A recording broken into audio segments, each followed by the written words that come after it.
আপনাকে বুঝতে হবে কোনটা আসল, কোনটা নকল, কোনটা ফরজ, কোনটা নফল, কোনটা জরুরি, কোনটা অজরুরি।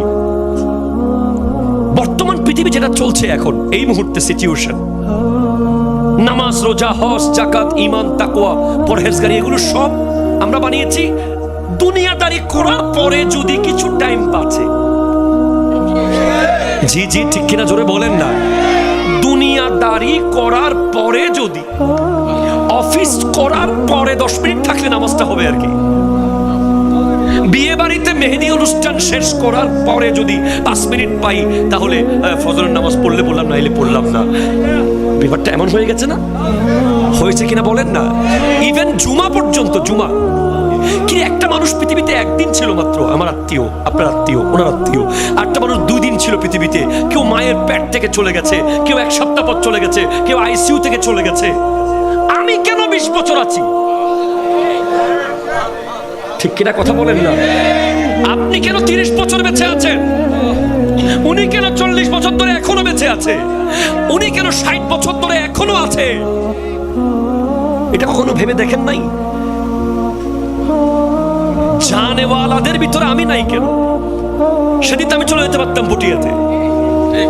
যেভাবে মেরেছে আমি থাকার কথা ছিল না। কেন আছি? আল্লাহ চায় আমার এই বান্দা আরেকদিন থাকুক, আমার কাছে আর কিছু সিজদা করুক, আমার কাছে আসুক, আমার কাছে আসুক। সে ফজর পড়ে নাই, দাঁড়াও লিখিও না, জোহরে আসবে।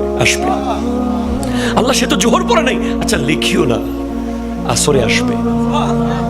সে তো আসর পড়ে নাই, আচ্ছা দাঁড়াও একটু, আমার বান্দা তো বুঝে যাবে একদিন, মাগরিবে ফিরে আসবে। আল্লাহ মাগরিব তো আসলো না, না না এশায় আসবে। আপনি একবার ভেবে দেখেন না কি দেয় নাই আল্লাহ আপনাকে। আজকে আল্লাহ থেকে কত দূরে আমরা, কত দূরে।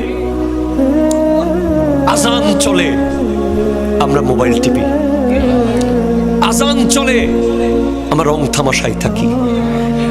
সব কিছু বললে টোটাল আল্লাহর প্রতি মোহাব্বত, আল্লাহর প্রতি আল্লাহর দেওয়া দায়িত্ব, ঈমান, ইসলামের ব্যাপারগুলো একটা মাহফিলের ভিতরে সীমাবদ্ধ হতে পারে না।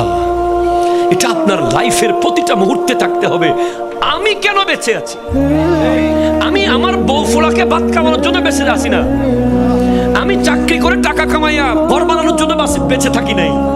আমি পয়সাওয়ালা হয়ে আমোদ ফুর্তি করার জন্য বেঁচে নাই। আল্লাহ স্পষ্ট করেছেন, ওমা খালাকতুল জিন্না ওয়াল ইনসা ইল্লা লিয়াবুদুন। আমি জিন এবং মানুষকে সৃষ্টি করেছি শুধু আমার ইবাদত করার জন্য।